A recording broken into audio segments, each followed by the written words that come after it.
rentrée de Les Denons, de ma séance d'essai avec Wolf Racing France. Donc c'était pas la première fois que je roulais avec eux, j'avais fait une dizaine de tours sur le circuit d'Alès l'année dernière.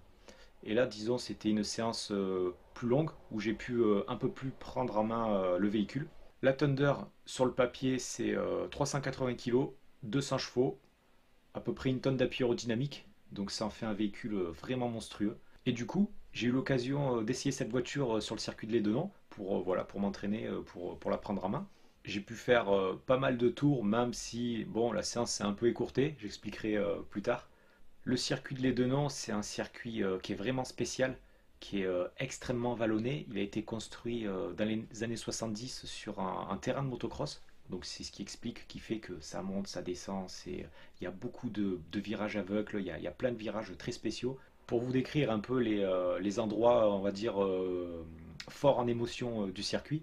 Alors déjà, ça commence dans la ligne droite de départ. Donc c'est une grosse montée qui est assez impressionnante dans laquelle bon, ben, c'est assez difficile de prendre de la vitesse parce que ça monte beaucoup. Et le sommet est aveugle. Et au dernier moment, on voit le premier virage qu'on appelle le triple gauche, qui est un virage qui se prend très très vite. Peut-être qu'on peut rentrer à fond avec la Wolf dedans, je sais pas. Moi, pour l'instant, j'ai pas encore l'expérience ni le courage de le faire. Mais c'est un virage qui a la particularité d'avoir 3 points de corde en fait. Et qui se passe à une vitesse qui est quand même assez élevée.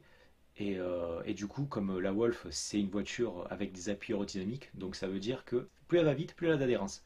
Et donc dans ce virage, le poids du casque, je l'ai senti passer, quoi.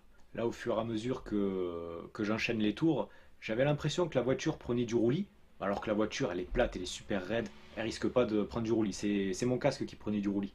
Donc voilà, déjà ce premier virage, il est assez particulier. Et après, le reste, pour faire rapide, c'est plein de zones. En rallye, on appellerait ça des ciels, c'est-à-dire tu avances et tu vois que le ciel, tu vois pas le prochain virage. Donc tant que t'as pas franchi ce point-là, tu vois pas le prochain virage. Et tu as énormément de virages où bah, tu rentres tu le vois au dernier moment.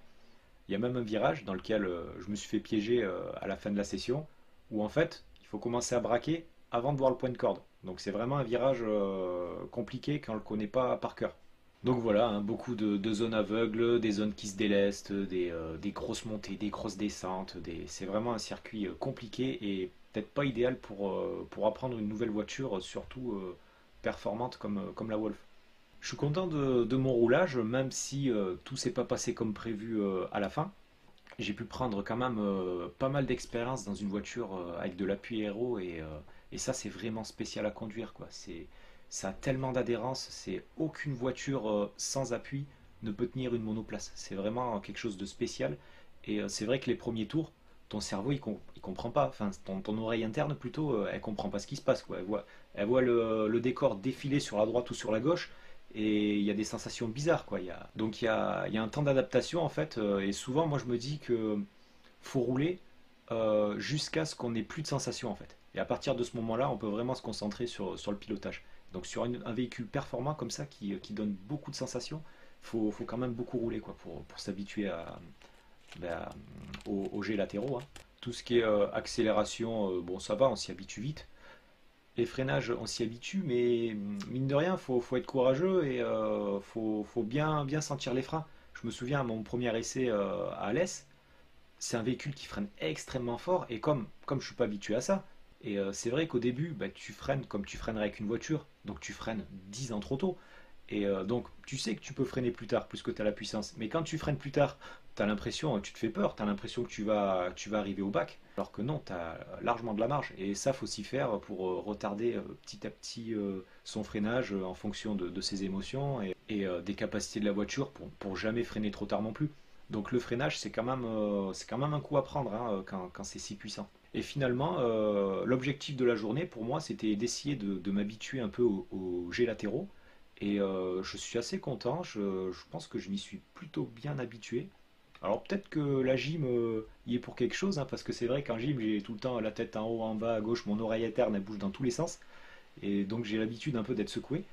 Et peut-être que ça m'a filé un coup de main, mais en tout cas voilà, je voulais avoir l'occasion de me sentir à l'aise dans cette voiture.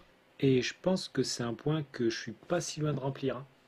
Bon, j'ai pas encore mes repères, hein, il reste énormément de travail, hein, mais ça avance, hein, je me sens de mieux en mieux dans cette voiture.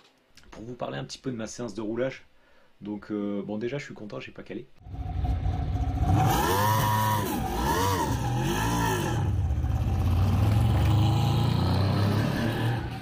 Parce que c'est un véhicule, la première elle monte je crois à 120, donc déjà la première elle est très longue, et c'est un moteur de moto qui n'a pas forcément beaucoup de couple à bas régime, donc ça cale super facilement.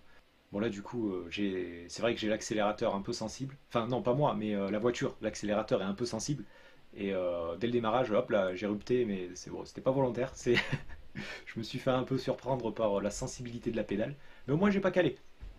Donc voilà, après j'ai commencé ma séance tranquillement, voilà, mes premiers tours vraiment lents, puis j'ai accéléré petit à petit. Et derrière moi, il y avait une deuxième Wolf qui roulait, donc c'est une personne qui avait roulé le matin et qui a plus d'expérience que moi, donc qui direct, voilà, direct pouvait enchaîner les tours. Donc il m'a rapidement rattrapé. Et mine de rien, la différence de vitesse n'était pas si grande que ça, et quand il m'a doublé, ben, finalement, je me suis calé derrière lui et j'ai réussi à le suivre trois quatre tours. Et pour moi, le but, voilà, c'était d'essayer de m'inspirer de ses trajectoires et de ses vitesses de passage dans les virages. Donc je trouve que c'est une super expérience d'avoir, comme on dit, un lièvre qui t'apprend un peu les capacités de la voiture. Donc j'ai pu faire, je sais plus, 2 3 4 tours en le suivant. Sauf qu'à un moment donné, il a fait une erreur et moi, bêtement, bah, j'ai fait la même. Ce qui s'est passé, dans un des virages les plus aveugles du circuit, c'est ce fameux virage où tu dois commencer à tourner avant de voir le point de corde. Donc faut bien le connaître. Et moi je me suis dit, bon, le mec devant moi connaît mieux le circuit, il est plus expérimenté que moi, je vais lui faire confiance, je vais lui suivre, je vais freiner à peu près au même endroit et tourner au même endroit. Sauf qu'il s'est loupé, il a freiné trop tard, il a tracé droit dans le bac à sable, il a traversé l'entièreté du bac à sable. Moi après, bon ben voilà, une fois qu'on a passé la zone aveugle, après bon ben voilà, j'ai bien vu que j'étais pas sur la bonne trajectoire. Donc j'ai tourné, j'ai freiné un peu trop et je suis parti en tête à queue, j'ai fait un tête à queue et j'ai fini dans le bac à sable.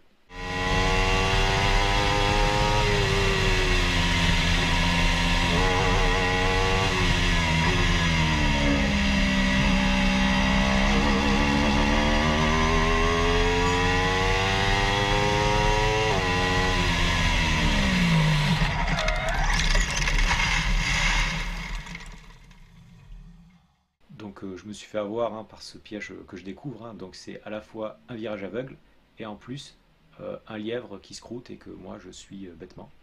Mais le problème de ces monoplaces, c'est que elles sont équipées d'un moteur de moto. Et un moteur de moto, c'est pas fait pour aller en marche arrière. Je le sais que le moteur doit pas tourner en arrière pour pas casser le démarreur. Ça, c'est à tous les coups. Ça, le démarreur, il casse à tous les coups.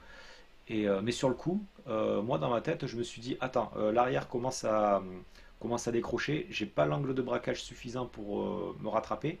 Du coup, je vais encore plus braquer pour faire un tour complet et me remettre à l'endroit. Alors, j'ai réussi à me remettre à l'endroit, sauf que je pouvais plus démarrer. Et puis, j'étais dans le bac à sable, hein, donc voilà, c'était pas la bonne manœuvre, mais ça s'est passé tellement vite que tu fais ce qui te vient à l'instinct et tu réfléchis pas vraiment quoi.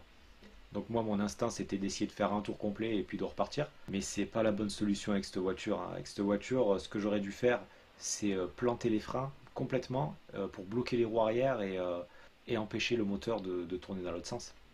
Non, puis un petit truc aussi, je pense, qui m'a pas rendu service, hein. Donc je découvre la voiture et il y a peut-être des réglages aussi qui me conviennent pas forcément, hein. Les freins, j'ai pas tant tapé dedans que ça parce que je les connais pas bien. Mais j'ai quand même eu rapidement la sensation que l'arrière freinait un peu trop fort.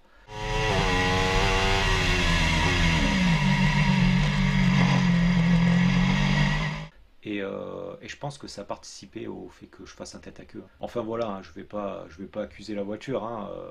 Un meilleur pilote, il aurait rattrapé ça, hein, il n'y a pas de doute. Ah ben, un meilleur pilote, déjà, il aurait tourné à la place de foncer dans le bac, hein.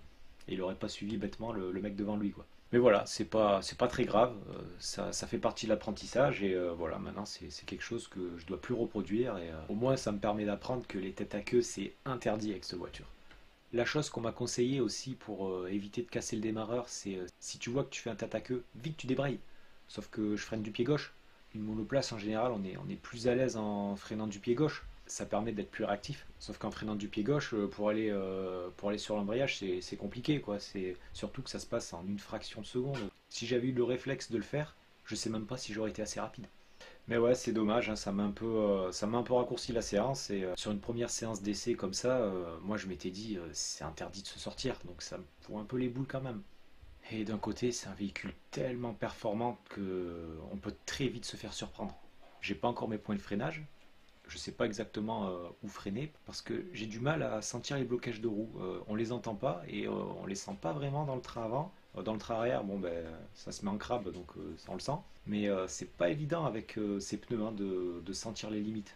En général, les blocages, je les constate en regardant la caméra embarquée. Quand je vois un pneu fumer, je fais aïe, j'ai bloqué une roue.